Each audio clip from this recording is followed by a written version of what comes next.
Have you ever done stone skipping? Something fun and relaxing to do on a pond or lake on a relaxing summer day? How many skips can you do? 4, 5, maybe 6? How about 88 skips? At the Pennsylvania Stone Skipping Championship, we spoke to several rock skippers about how it's done and learned about this interesting sport.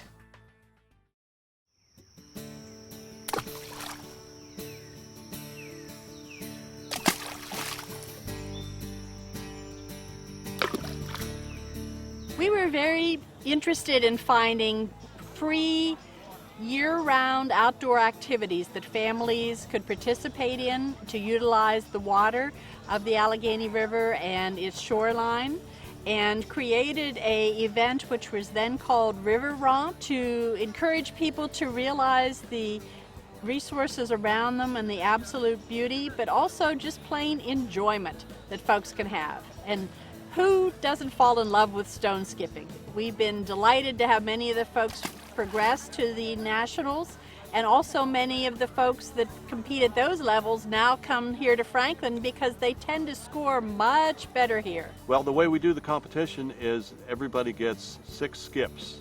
That means 6 stones. Your score is based on the number of skips per stone. So we have multiple judges for each skip, and those judges will confer after each skip, compare notes, compare their count that they got, and then they'll take the average of that, and that'll become your score. This now is the Pennsylvania preliminary sanctioned event for the national competition at Mackinac Island. I'd never skipped stones before, but I skipped them for the dog, and you get like 10, 11, like most people do, and the dog chases them, and we wear them out.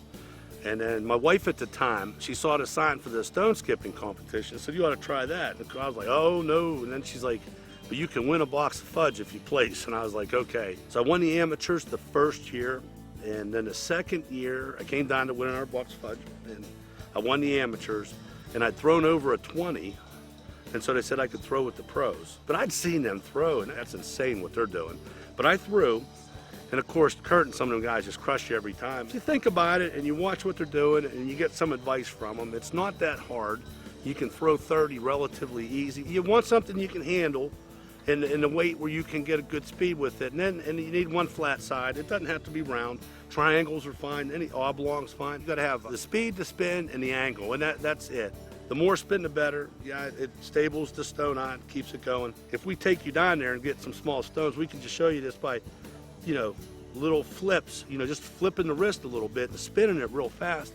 You can get 20 in a real short span. When you show the kids that, they get excited because they're throwing 5. And then you teach them how to throw 20 real fast, and you start throwing it hard and fast.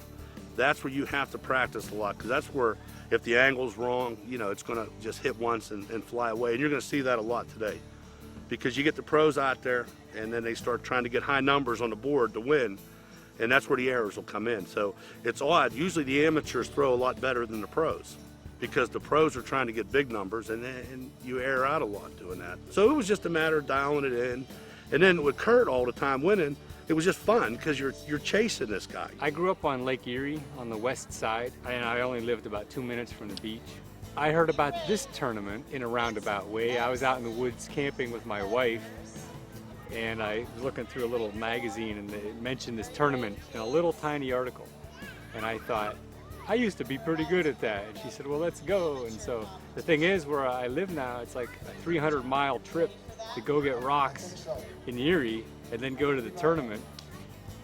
But I only knew those kind of stones, and I knew they were really good, so I didn't want to trust any other kind on a tournament, so I tried to get serious. It's still fun, because when you're serious about it, the stone starts to behave in ways that are very enjoyable to watch. The record was held for years by a gentleman out of Texas, and I think it was around 30. And then we had Kirk Steiner show up, and he threw a 40, which broke the Guinness Book of World Records. A couple years later, Russ Byers broke it at 51. And then last year, Kurt Steiner came back and threw an incredible 88, which is just unbelievable. It's phenomenal. Actually, getting a certificate, it's an honor, but I mean, you just get the certificate, you get your name in the book, and then people are going to try to beat it. So it's great to have it, but you know, it's like the after effect. If it gets out there and people see it, it's amazing. The Post-Gazette did a story on this. After he ran that in a Sunday paper, it went on the AP, and that's just the weirdest thing in the world. Because I had phone calls for 3 days from all over the world, and you could tell where they were coming from by the time of day. A certain time from Australia, Europe, you know, Japan. But when it hits you, something like that hits the AP, because it's a fun, odd fact, you just really don't understand how many people it's going to reach and what's going to happen. I tell people, you know, stone skipping is for me, and the world record really is, you know, for you. You know, it's not the thing in itself. The certificate and the publicity is not the thing that I was interested in. What I was interested in was understanding what it all was about, you know? And I wanted to know what my ability was with respect to that mark that, for example, Russ had set. Whoever the record was, the record exists as a metric, you know, a yardstick. And it lets you compare how you can do personally against something. Russ caught it maybe a little better timing or something. Like, I think I made 20 bucks in my life skipping rocks, and I might have gotten 2 free rooms.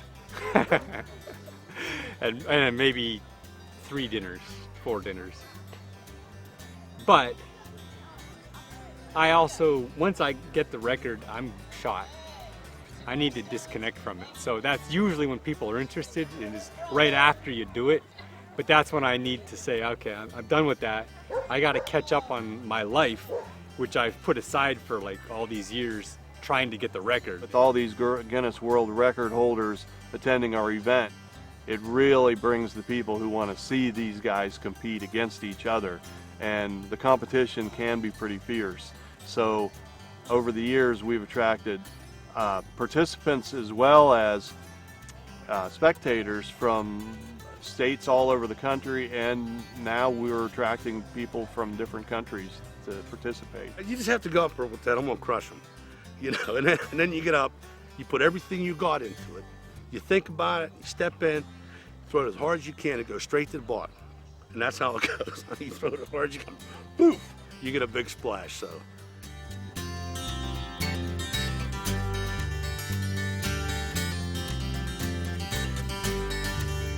At Rock and River, we have a kaleidoscope of skippers from all over.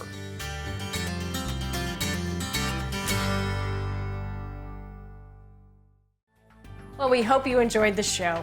If you missed any of it, you can check out all of our episodes on KaleidoscopeTheSeries.com. And that unique person you know or interesting place you'd like to visit, well, let us know about it. It could be a great addition here on Kaleidoscope. For those of you into Facebook, just look us up and like us. You could get exclusive behind-the-scenes updates on what's happening with Kaleidoscope. And one more thing, don't forget to tell your friends and your family to watch. So for a different view of our region, look at life through our kaleidoscope.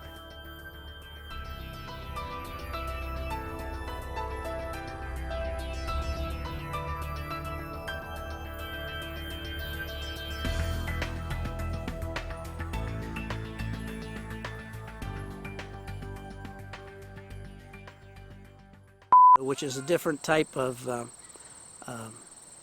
I'm being interviewed, please just. We love you for coming and supporting us, and have a great week. See you next Sunday.